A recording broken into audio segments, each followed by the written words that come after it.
Olá, meu querido, olá, minha querida. Esse é o nosso tempo de crescimento, né? De oração. Esse tempo em que a gente tira para refletir mais sobre a palavra. E nós estamos em Efésios capítulo 4. E hoje a lição 6 tem como tema unidade, serviço e crescimento. E nós vamos em Efésios 4, versículos 15 e 16, que diz o seguinte: mas, seguindo a verdade em amor, cresçamos em tudo naquele que é a cabeça, Cristo, de quem todo o corpo bem ajustado e consolidado pelo auxílio de toda a junta, seguindo a justa cooperação de cada parte, efetua o teu próprio aumento para a edificação de si mesmo em amor. Efésios 4, versículos 15 e 16. E aqui, meus queridos, nós temos algumas palavras que durante a nossa lição a gente vai utilizar. Que palavras que são essas? Verdade, crescimento, consolidação, cooperação e edificação. E nesse capítulo 4, Paulo, referindo-se àquela comunidade, né, aos que moravam, né, naquela região, que ele estava escrevendo essa carta, ele fala de uma forma bem interessante. Ele começa com um verbo, esse capítulo. Ele começa com uma ação. Rogo-vos. Ou seja, eu vou pedir a vocês. Eu vou pedir a vocês que andem de modo digno. Lembrem-se que Paulo, com relação a essa comunidade, ele era preocupado com o crescimento dessa comunidade, né? Ele sabia do potencial deles e nessa carta ele vai trabalhar bastante essa questão do crescimento pessoal e o crescimento da igreja. E aí nós vamos ver que ele vai trabalhar nesse capítulo 4 a unidade da igreja. E ele vai destacar que uma igreja forte, ela tem algumas características que ele vai destacando à medida que a gente vai lendo o capítulo 4 até o versículo 16. E aí ele fala o seguinte: a unidade, né, ela tem em si a questão da humildade, é uma característica das pessoas. E aqui, quando fala em humildade, não fala de uma pessoa, né, que não se importa com nada, não se preocupa com nada. É humildade de espírito, né? É humildade de atitude. É aquela pessoa que se importa com os outros, né? A segunda característica que ele destaca para essa comunidade é a questão da mansidão, né? E aí, quando a gente pensa também na questão da mansidão, não é aquela pessoa que aceita tudo, né? É aquela pessoa que concorda que tudo. Muitas vezes, pelo contrário, temos que ter opiniões e temos que ter atitudes próprias. Mas é aquela questão da suavidade, né? É naquilo que fala, naquilo que age, ele tem muita sabedoria. É a questão da sabedoria ligada com o quê? Com a mansidão. Outra questão que ele vai falar, né, para essa comunidade é o seguinte: a longanimidade, né? Essa palavra grandona, né? Que significa aguentar com paciência, né? Esperei com paciência no Senhor. Então, é isso que é uma das características dessa igreja, a longanimidade. Outra característica, e essa aqui a gente tem que reconhecer, né? Que a gente tem que trabalhar muito quando a gente vive em comunidade, é a tolerância. Porque a partir do momento em que as pessoas têm opiniões próprias, características próprias, né? Cada um do seu jeito, cada um do seu tom, cada um com a sua cor, né? A gente tem que respeito, a questão do respeito é suportar o outro, né? Muitas vezes a gente passa a suportar mesmo, né? A suportar o outro em amor, né? E outras características que não podem faltar nessa comunidade, não podem faltar na unidade da igreja, é o amor, né? É o amor que é o tempero de tudo. E a paz, né? Tende paz, sede pacíficos, né? E aí, continuando a trabalhar a questão da unidade, né? Esse capítulo 4, ele fala que essa unidade cristã, ela tem um só Pai, um só Salvador e um Espírito que une, né? Que habita em nós. E aí, quando a gente para essa questão aqui, né? Apesar de sermos essa coxa, né? Várias pessoas, nós somos únicos, nós temos algo que nos une, né? Nós temos essa unidade em Cristo. E uma coisa que nós vimos na lição passada e que ele volta a falar nesse capítulo 4 é a unidade cristã é enriquecida pela diversidade de dons.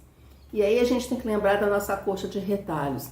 Cada um com a sua cor, e à medida que essas cores vão sendo trabalhadas, vão sendo ajustadas, né, ela torna-se única, né, e ela tem um propósito agora. Não é importante mais, né, o cada um, mas é importante o quê? O todo, é a cooperação, é a união entre as pessoas. E quando a gente fala em coxa de retalhos, a gente lembra dos dons, cada um com seu dom.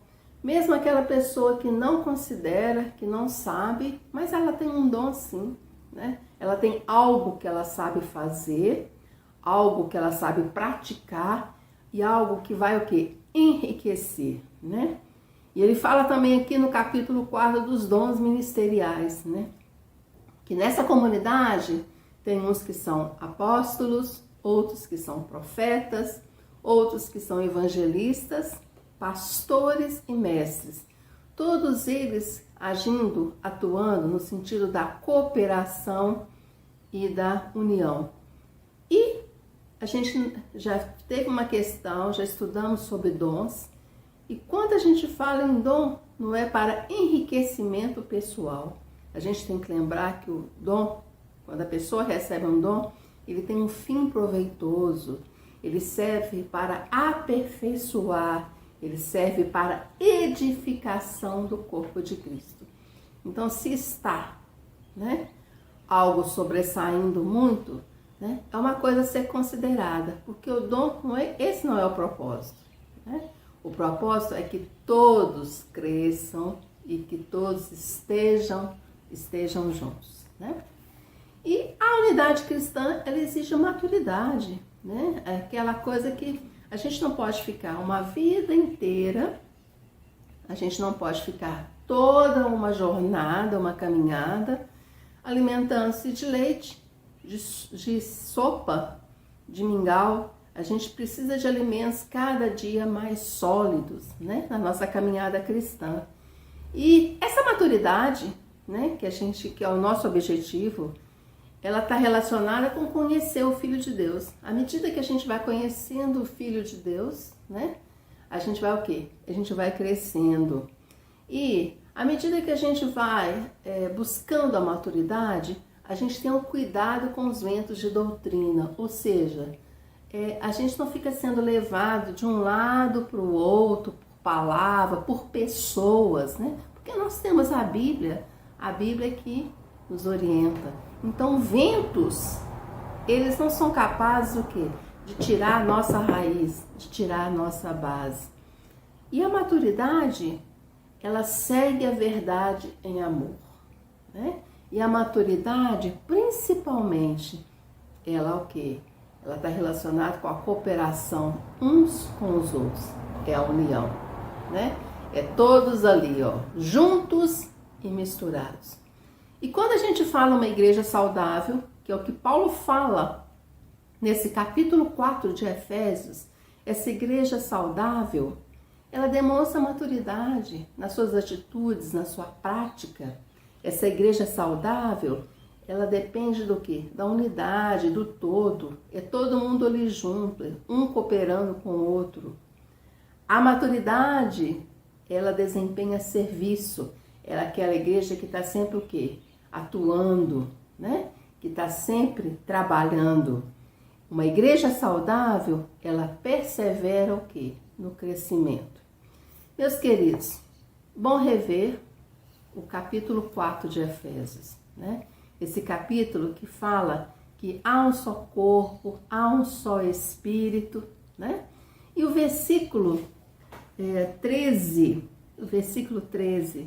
ele diz o seguinte: até que todos cheguemos à unidade da fé e ao conhecimento do Filho de Deus, a homem perfeito, à medida da estatura completa de Cristo, para que não sejamos mais meninos inconstantes, levados por todo vento de doutrina, pelos enganos dos homens, que com astúcia enganam fraudulosamente.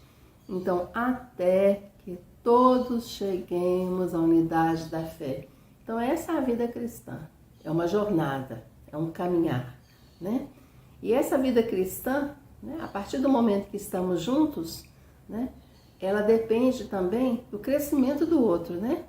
As pessoas vão crescendo, as pessoas vão se ajustando, né? Ele fala muito dessa questão do ajuste, do ajustar as peças, né? As peças estarem ali, cada um com as suas características, mas elas estarem o quê? Cooperando.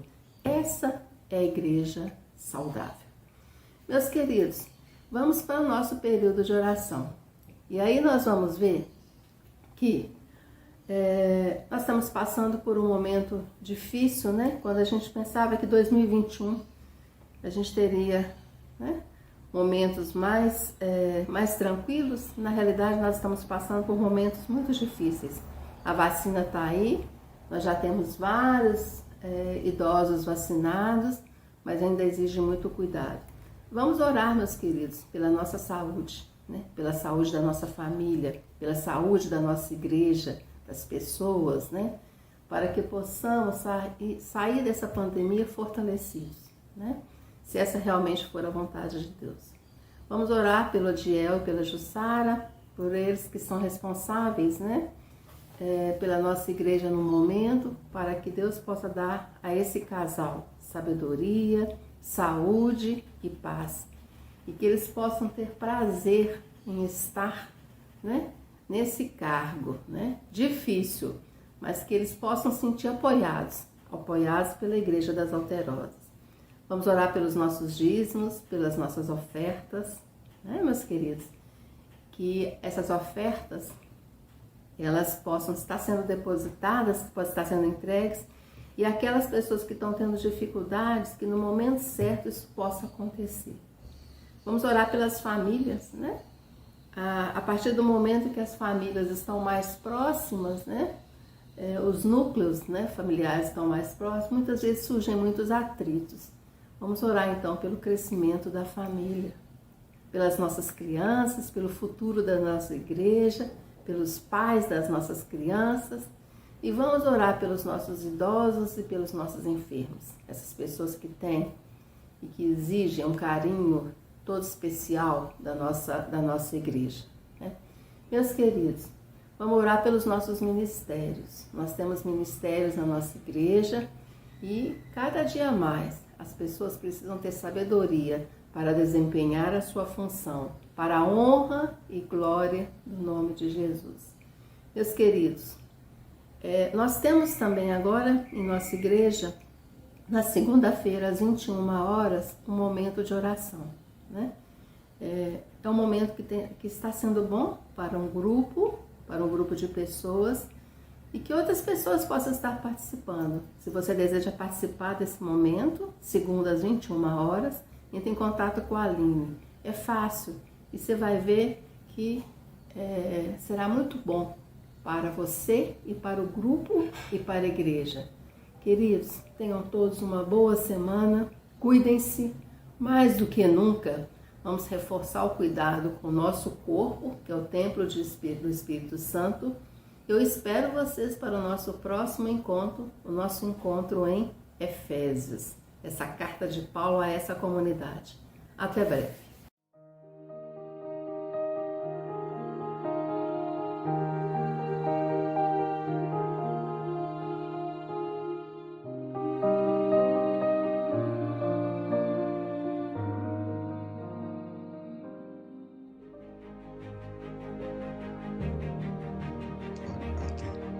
Tem misericórdia de mim, Senhor, pois a ti clamo todo o dia.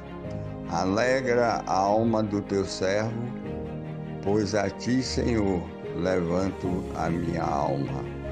Pois tu, Senhor, és bom e pronto a perdoar, e abundante em benignidade para todos os que te invocam. Dá ouvido, Senhor, à minha oração e atende à voz das minhas súplicas. No dia da minha angústia, clamo a ti, porquanto me respondes. Entre os deuses não há semelhante a ti, Senhor, nem há obra como as tuas. Todas as nações que fizeste virão e se prostrarão perante a tua face, Senhor, e glorificarão o teu nome. Porque tu és grande e fazes maravilhas, só tu és Deus. Ensina-me, Senhor, o teu caminho e andarei na tua verdade. Une o meu coração ao temor do teu nome. Louvar-te-ei, Senhor Deus meu, com todo o meu coração e glorificarei o teu nome para sempre. Amém.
Amado Deus, poderoso Rei, estamos diante de Ti para mais uma vez implorar o Teu auxílio nesse momento tão difícil que a terra passa. Suplicamos ao Senhor que Tu esteja com cada membro da Tua igreja, nos protegendo, Pai. Aqueles que já estão infectados, Tu possa dar alívio e trazê-los novamente para louvor e glória do Teu nome.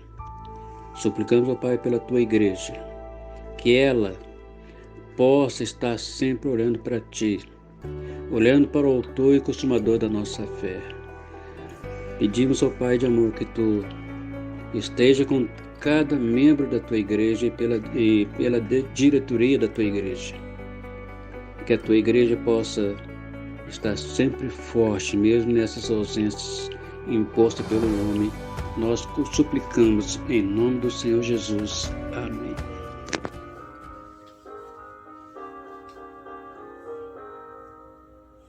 Chuvas de bênçãos teremos, é a promessa de Deus. Tempos benditos veremos, chuvas de bênçãos dos céus. Chuvas de bênçãos dos céus. Gotas somente nós temos, chuvas rogamos a Deus. Chuvas de bênçãos teremos, vidas de paz e perdão. Os pecadores indignos, graças dos céus obterão. Chuvas de bênçãos dos céus. Gotas somente nós temos, chuvas rogamos a Deus. Chuvas de bênçãos teremos, manda-nos já, ó Senhor. Dá-nos agora o bom fruto dessa palavra de amor. Chuvas de bênçãos dos céus. Gotas somente nós temos, chuvas rogamos a Deus.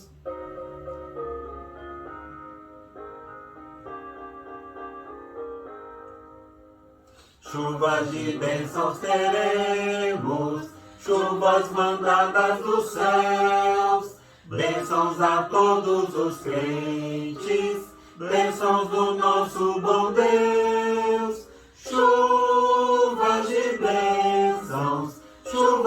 bênçãos dos céus. Gotas somente nós temos, chuvas rogamos a Deus.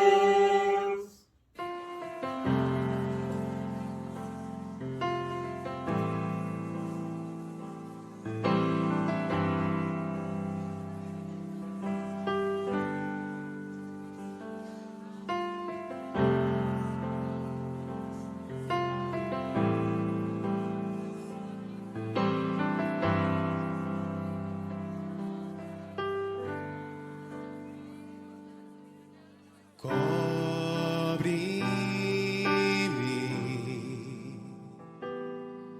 com tuas mãos, com poder, vem me esconder, Senhor. Se o trovão e o mar se erguerem sobre a tempestade, eu voarei. Sobre as águas tu também és rei. Descansarei, pois sei que és Deus.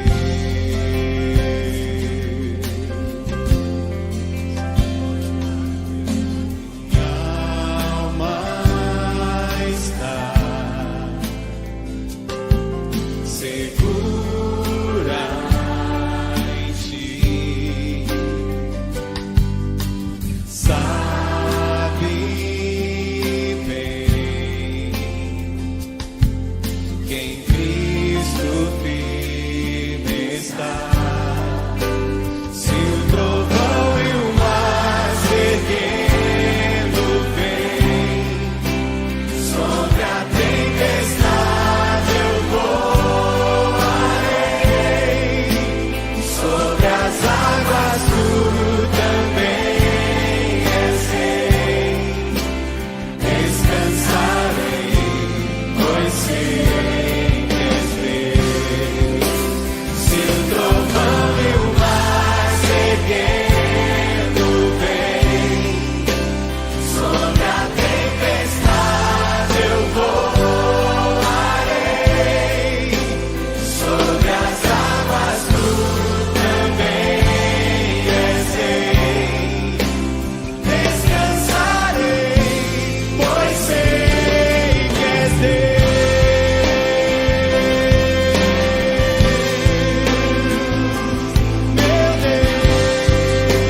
Se o trovão e o mar se erguendo vem, sobre a tempestade eu voarei, sobre as águas tu também és sei. Descansarei, pois sei que és Deus. Se o trovão e o mar se erguendo vem, sobre a tempestade eu voarei, sobre as águas tu também és sei. Descansarei, pois sei que és Deus. Se o trovão e o mar se erguendo vem, sobre a tempestade eu voarei, sobre as águas tu também és sei. Descansarei, pois sei que és Deus.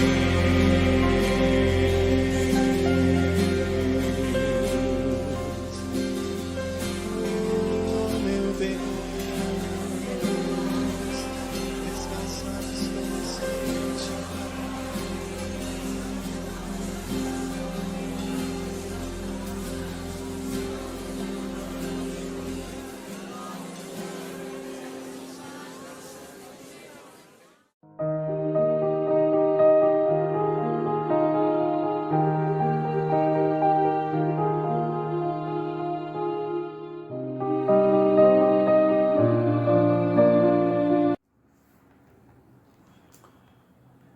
Bom dia, irmãos.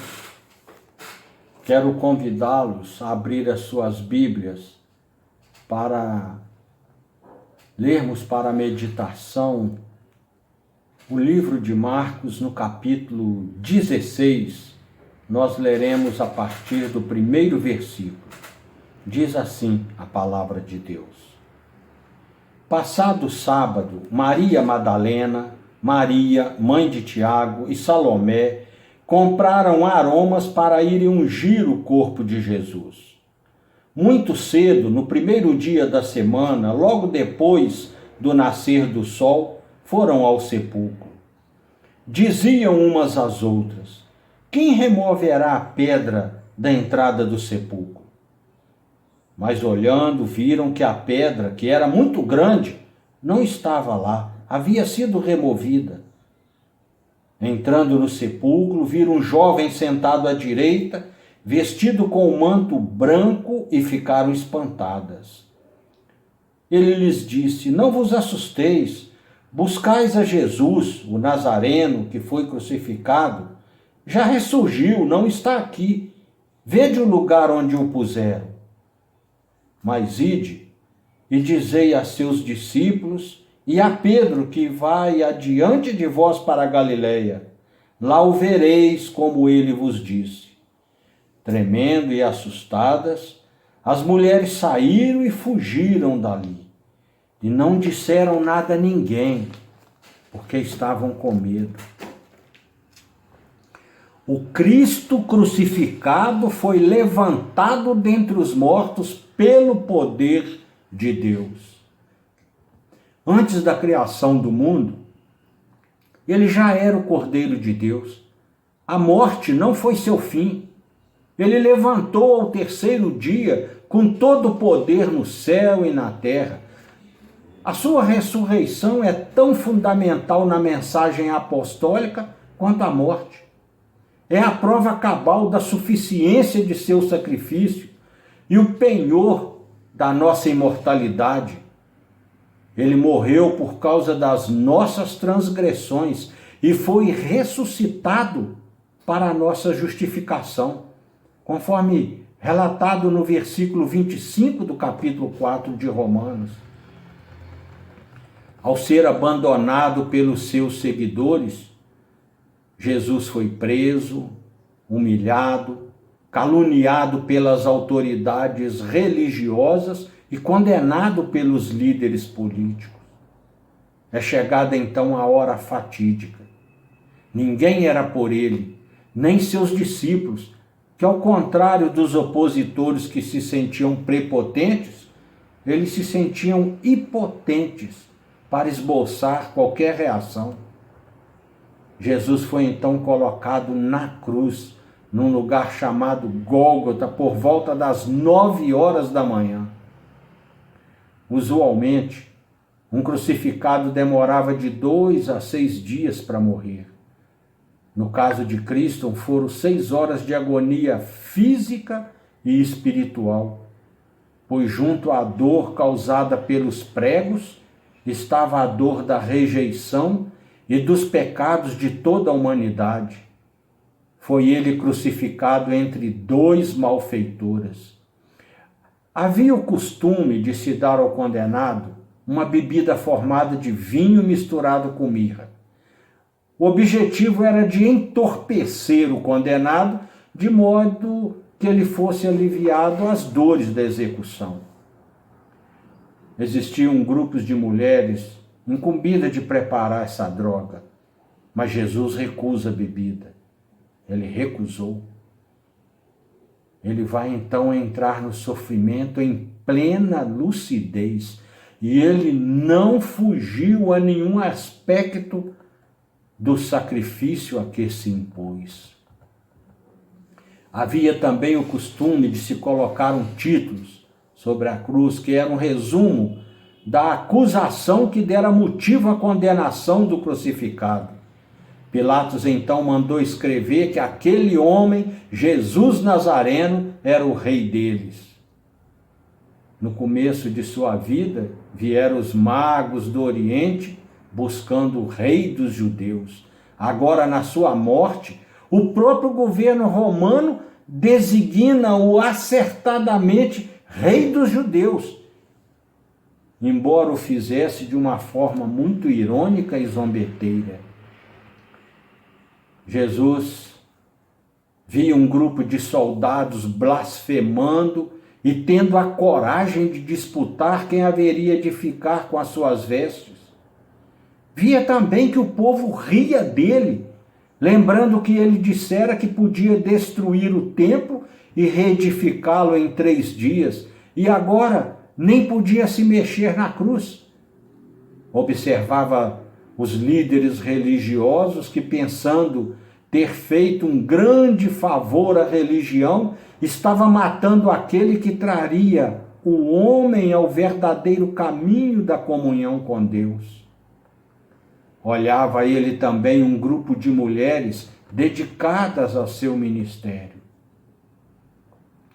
3 horas depois de iniciada a execução, houve densas trevas por 3 horas. Trevas é símbolo do mal que parece prevalecer sobre os planos de Deus, matando seu enviado. O mundo das trevas parece se alegrar por ver o mundo encoberto por trevas, pois aquele que era a luz do mundo estava morrendo, pensavam eles. Às 3 horas da tarde, Jesus profere suas últimas palavras. Ele buscou todas as forças que ainda lhe restavam, foi ao fundo de sua alma para bradar: Deus meu, por que me desamparaste? Jesus ficou desamparado no momento mais cruel. Ele estava bebendo o cálice que Deus lhe tinha reservado e só ele podia cumprir essa missão. Deus não o desamparou no sentido de abandoná-lo, mas fez com que ele cumprisse a sua vontade, que fosse obediente até a morte para salvar o homem de seu pecado. Seu clamor não era uma reclamação por ter sido deixado sozinho. Antes, é uma constatação de que carregou sozinho o pecado de todos. O próprio Pai que o desamparara, entre aspas, na cruz, é o mesmo que lhe dará ou lhe dera todo o poder no céu e na terra quando ressuscitou. Alguém ofereceu a Jesus um vinho barato, que Marcos, em seu livro, chama de vinagre. Era para minorar a sede, mas o Senhor recusou aquela oferta e entrega o seu espírito. Vendo todo esse acontecimento, o centurião romano, centurião equivale ao cargo no exército de capitão, um homem que comandava 100 soldados, homem este acostumado a assistir execuções, percebeu que ali havia algo sobrenatural. Disse ele: esse crucificado não é alguém comum, é de fato o Filho de Deus. Com a morte de Cristo, o véu do templo rasgou-se de alto a baixo. O véu no templo separava o lugar chamado de Santo dos Santos e impedia a entrada de qualquer pessoa àquele recinto sagrado, onde repousava ali a arca do concerto. Somente o sumo sacerdote tinha acesso uma vez por ano àquele local. O véu mostrava então que só se podia chegar a Deus por meio do sacerdote. A morte de Jesus rompeu essa exclusividade. Todos nós podemos chegar a Deus. Jesus foi sepultado próximo ao local da crucificação. Seu sepulcro foi selado com uma pedra grande, mantido ali sob vigilância, a pedido dos principais sacerdotes e fariseus. No dia seguinte, bem cedo, era manhã de domingo, as mulheres que acompanharam o sepultamento voltaram lá, foram ao sepulcro. O propósito delas era ungir o corpo do mestre, mas iam preocupadas com a grande pedra que fora posta à entrada do sepulcro. A Deus, porém, fez melhor do que se pudesse imaginar. A enorme pedra foi removida da entrada do sepulcro e o acesso ficou completamente livre. Se a morte não foi empecilho para Cristo, muito menos uma pedra, mesmo grande. Elas não entenderam o que aconteceu. Viram o túmulo vazio e um anjo assentado. Ficaram atemorizadas e perplexas diante daquele quadro. O anjo tranquilizou-as, comunicando a ressurreição de Jesus. Foram as primeiras a receber o anúncio de que Cristo ressurgira. Diante das evidências, elas creram e encheram-se de alegria. A nova incumbência, então, passa a ser a de comunicar os discípulos a grande nova. Deviam anunciar-lhes que Jesus havia ressuscitado e que os encontraria na Galileia. Retiraram-se apressadamente e foram cumprir a missão. O que presenciaram foi tão significativo para elas que se apressaram na tarefa agradabilíssima de avisar os discípulos. A morte de Cristo não foi o fim, ele retornaria. A vergonha da cruz mudou-se em esplendor e glória. O cristianismo é religião viva, porque a fé dos cristãos, dos seguidores de Cristo, repousa naquele que, pelo poder de Deus, venceu a morte, tornando-se o Senhor da vida. O Cristo vivo continuou alguns dias ainda com seus discípulos, dirigindo seu grupo e reavivando as esperanças. Ele sempre foi fiel aos discípulos a quem tanto amou, mesmo que eles o abandonassem no pior momento. Existiria ou existe amor maior do que este? Os caminhos pelos quais passamos já foram percorridos por Jesus. Ele vai sempre adiante. Lutas, dores, aflições e morte, ele já enfrentou por nós. O caminho certo é andarmos nas suas pegadas, pois assim como ele venceu a morte, nós venceremos.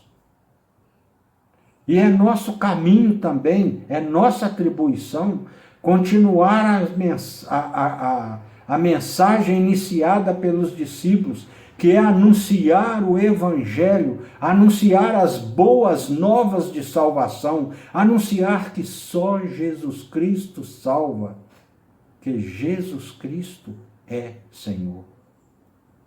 E muitos de nós estão cumprindo exemplarmente esta missão. Muitos, através da Junta de Missões Mundiais, da Junta de Missões Nacionais, estão proclamando o Evangelho em outros campos, outras cidades, até outros países. E cabe a nós, que não nos propusemos a ir tão longe, ajudá-los, apoiá-los, contribuir para que anuncie com segurança e firmeza que só Jesus Cristo salva. E neste domingo, quando estamos encerrando a campanha de missões mundiais, vamos contribuir e participar e sustentar esses obreiros nesta preciosa missão de anunciar o Evangelho de Cristo. Que o Senhor nos abençoe.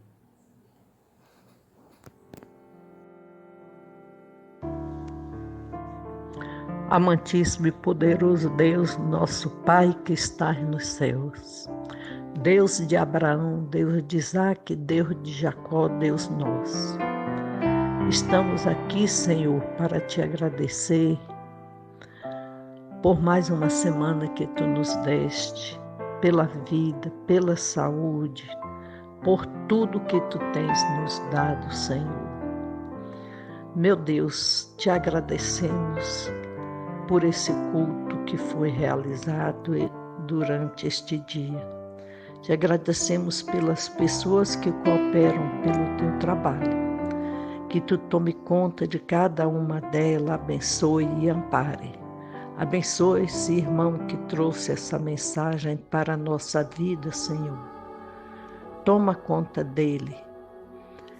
Inspira cada vez mais a tua bênção, a tua misericórdia, o teu poder. Nesse momento, Senhor, entregamos a nossa vida em tuas mãos, a vida de nossa família, a vida daqueles que estão nos hospitais, que estão nos presídios, que estão dirigindo a nossa nação. Ampara cada um, Senhor, converte o coração daqueles que não te têm como Salvador e faz com que, Senhor, essas pessoas possam te aceitar nas suas vidas. Abençoa a nossa igreja, Senhor. Abençoa esse templo que nós estamos planejando em construir. Esse terreno que nós temos que comprar, Senhor. Nos ajuda, nos ensina e nos ampara. Te suplicamos todas essas bênçãos pela tua misericórdia que é sobre nós e que é o domínio da nossa vida, desde agora e para todo sempre. Amém.